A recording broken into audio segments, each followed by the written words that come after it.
Para pemain tim Laskar Wongkito Sriwijaya FC kembali melakukan latihan jelang menghadapi Piala Presiden yang rencananya akan digelar pada awal September 2015. Menurut dokter tim Sriwijaya FC, Victor Adrianto, yang ditemui Kamis 20 Agustus 2015 mengatakan, pasca libur panjang, pemain SCFC diharuskan melakukan latihan keras, di mana latihan dilakukan tiada henti untuk mengembalikan performa para pemain. Namun sistem seperti ini sangat rentan cedera. Terlebih lagi para pemain yang baru tiba dalam perjalanan jauh. Dan ia menilai kondisi para pemain SCFC saat ini rata-rata baru mencapai 70%.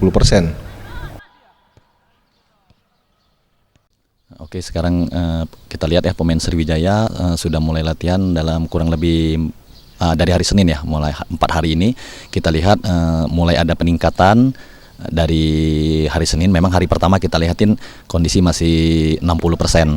Beberapa pemain juga masih banyak yang keletihan, apalagi ada juga beberapa pemain yang baru sampai pada siangnya Senin itu, dan sorenya kita langsung latihan, otomatis kondisi belum terlalu prima. Namun karena kita mepetnya waktu, hanya membutuhkan waktu 2 minggu sebelum kita turnamen persiapan Piala Presiden ini, maka kita optimalkan latihan. Dan sekarang memasukin hari keempat, kita lihat telah terjadi peningkatan yang signifikan. Jadi rata-rata kalau di persentase sekitar 70%, jadi hampir semua pemain. Ia juga menambahkan, terkait cedera yang rentan terjadi adalah cedera hamstring.